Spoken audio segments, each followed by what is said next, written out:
एक और पॉइंट रखते हैं कि हिंदी हमारी राष्ट्रीय भाषा, एक नेशनल लैंग्वेज होना चाहिए।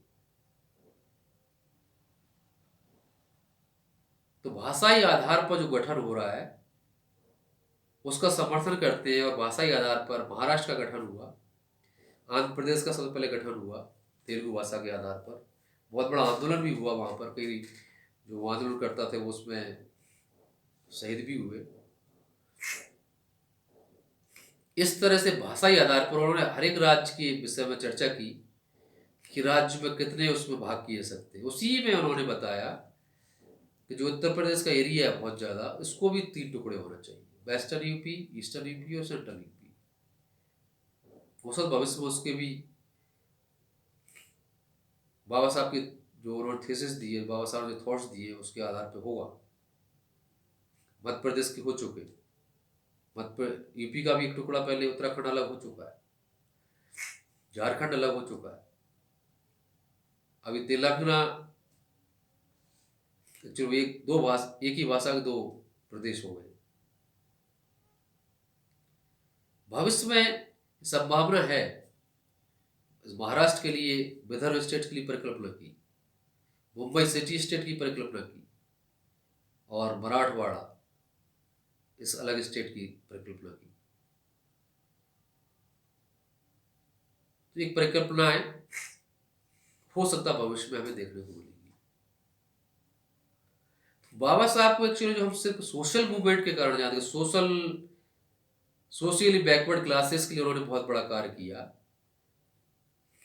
नो डाउट बहुत बड़ा कार्य किया है, लेकिन उसके पहले उन्होंने आर्थिक सुधार लागू किए भारत में। तो सामाजिक समता की स्थापना की, सामाजिक रूप से सभी के लिए, महिलाओं पुरुषों के लिए वर्ग भेद के बिना समान अधिकार प्राप्त दिलाए। जो इंडिविजुअल डिग्निटी है, जो सोशल आइडेंटिफिकेशन है, जो सोशल डिग्निटी है,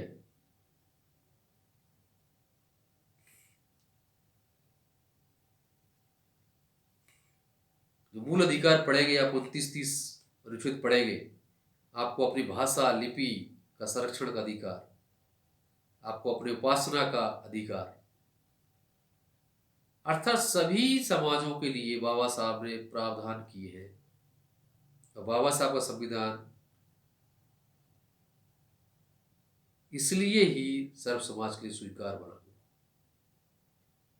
जो फाइनेंस कमीशन की परिकल्पना है संविधान में, सेक्शन 280 देखेंगे आप, वो बाबा साहब की द प्रॉब्लम ऑफ रुपीज, और जो ब्रिटिश गवर्नमेंट में जो evolution of provincial finance in British India, Raj और ब्रिटिश इंडिया गवर्नमेंट थी, उसके बीच में जो वित्त का बंटवारा, शेयरिंग ऑफ फाइनेंस कैसा हो, तो थीसिस दी, उसको आप संविधान में देख पाएंगे।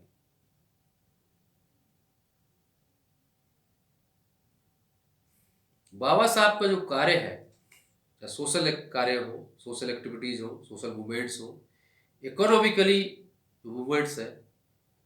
अमृत सेन जो है, जिन्हें नोबेल प्राइज मिला, उन्होंने बाबा साहब की जो आर्थिक या अर्थशास्त्र का जो ज्ञान है उसकी तारीफ करते हुए कहा,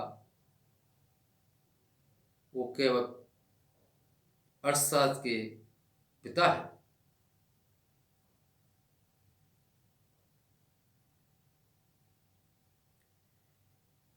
जो इमरजेंसी के समय वो संविधान संशोधन दिए, वो कई देशों की जो व्यवस्था है उससे ज्यादा बेहतर व्यवस्था हमारे देश की। एक जो प्रशासनिक पकड़ संविधान के द्वारा बनाई गई, वो बाबा साहब की विजनरी माइंड, भविष्य में क्या हो सकता है, विजनरी माइंड का ही परिणाम। भारत के बाद यूरोप, अफ्रीका के बहुत कुछ राष्ट्र जो बाद में आज़ाद हुए, जहाँ संविधान का निर्माण बाद में हुआ, और बाबा साहब के द्वारा जो संविधान रचित हुआ, उस संविधान के मसौदे से कई प्रावधान उन देशों ने लिए। दक्षिण अफ्रीका के संविधान ने, या अन्य देशों के संविधानों ने भी भारत के जो मूल संविधान के कई प्रावधान, खासकर सोशल एम्पावरमेंट के, सोशल इक्वलिटी के, social justice, political justice, education, political interference, कई जो प्रावधान है वो स्वीकार किए गए। और बाबा साहब को उनके ज्ञान के कारण कोलंबिया विश्वविद्यालय ने सिंबल ऑफ नॉलेज का, कालांतर में बाबा साहब को भारत रत्न भी दिया गया। बाबा साहब को जितना अभी पढ़ा गया है, जितना समझा गया है, उससे कहीं बाबा साहब की सोच देश के लिए कार्य करती थी, इस देश के आम जनता के लिए कार्य करती थी। तो दोस्तों, आज बाबा साहब अम्बेडकर की 135वीं जन्म जयंती आप मना रहे हैं। बाबा साहब को जरूर पढ़ें, बाबा साहब के जो थॉट्स हैं उसको जरूर जानें। बाबा साहब ने जो 1956 में बुद्ध धर्म की शिक्षा ली और बुद्ध की शरण में गए और कहा, अत्ता दीपो भवा, अपना प्रकाश स्वयं बनो, वी आर ऑल लाइट। बाबा साहब ने यह करके दिखाया, कैसे अंधेरे में जन्म लेके दुनिया को प्रकाशित किया अपने दम पर। तो बुद्ध की जो फिलॉसफी है, बुद्ध का जो दर्शन है कि हमारे जो काया है, हमारी जो वाचा है, हमारा जो मन है, वो कोई भी कार्य करने के लिए प्रकृति ने सक्षम बनाई है कि आप चाहे लें, आपका चित्त चाहे ले तो कर सकता है। अत्त दीपो भवा, तो हमें अपना जो प्रकाश है, अपना स्वयं का प्रकाश बनना है। हमें अपने आप को सीलवान बनाना है, हमारे आचरण को सुधारना है, और इसी आचरण से इतना सीलवान बन जाए कि आपके आचरण को दूसरे लोग फॉलो करें। बाबा साहब के सीलवान होने के कारण उन्हें आदर्श माना जाता है। और बाबा साहब ने खुलेआम कहा, मेरा जीवन जो है वही मेरा दर्शन है, मेरा जीवन के मेरे कार्य है वही मेरा मैसेज है।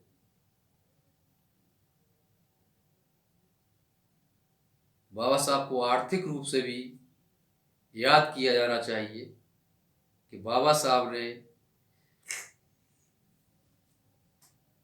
जो आर्थिक रूप से संपन्नता के लिए, राष्ट्र के लिए जो कार्य किया, वो बहुत काबिल तारीफ, राष्ट्र को गौरव दिलाने वाला।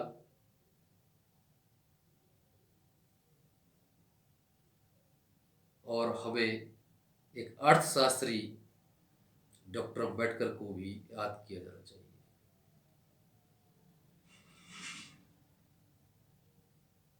पॉलिटिकल स्टेबिलिटी, सोशल स्टेबिलिटी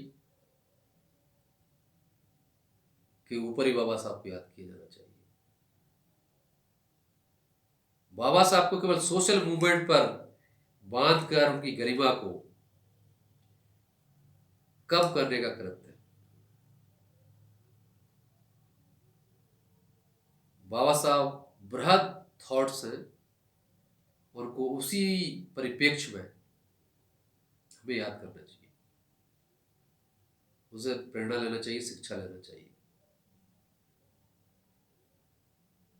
बाबा साहब 1956 में परिनिर्वाण के बाद उनकी फिलॉसफी, उनके दर्शन, उनकी थेसिस, उनकी परिकल्पनाएं और ज्यादा कारगर हो गई,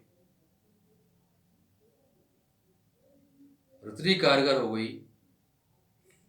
शायद 1956 में बाबा साहब की जो प्रसिद्धि थी उससे कहीं ज्यादा आज 2026 में है।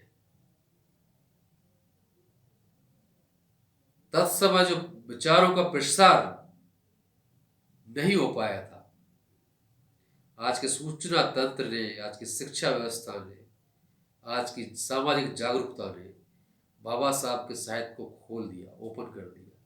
और बाबा साहब की जो प्रसिद्धि है वो दिनों दिन बढ़ती जा रही है।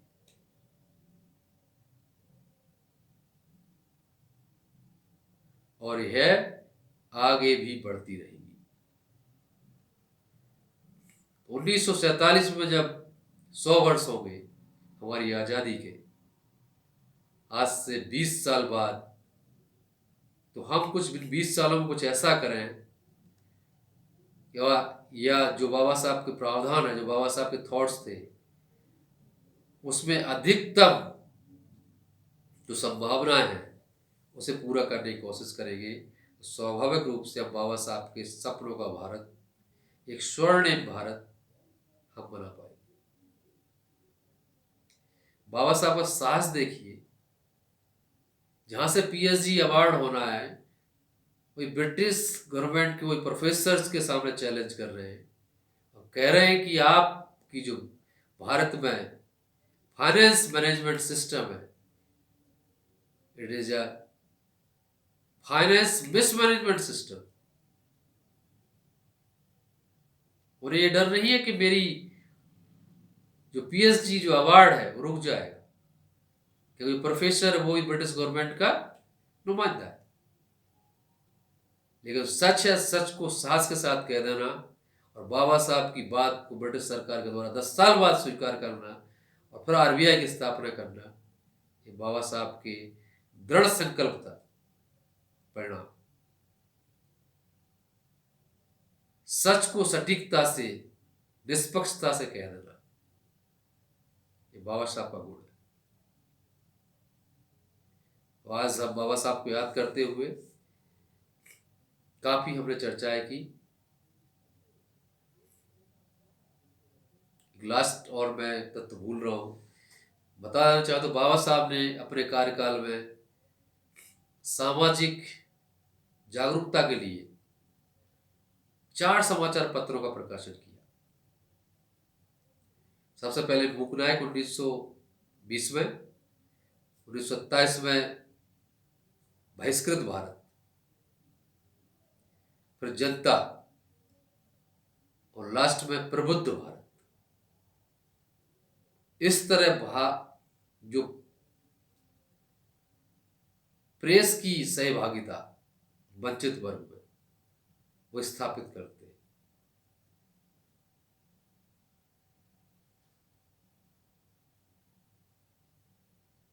तो दोस्तों, आपने बहुत समय दिया, सुना, और बहुत बहुत धन्यवाद, साधुवाद, और सभी को पुनः बहुत बहुत शुभकामनाएं। बाबा साहब अमर रहें। जय भीम, जय हिंद। किसी का कोई क्वेश्चन हो तो पूछ सकते हैं।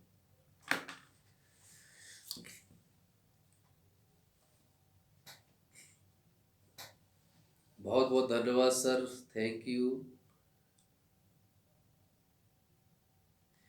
चलिए बाय।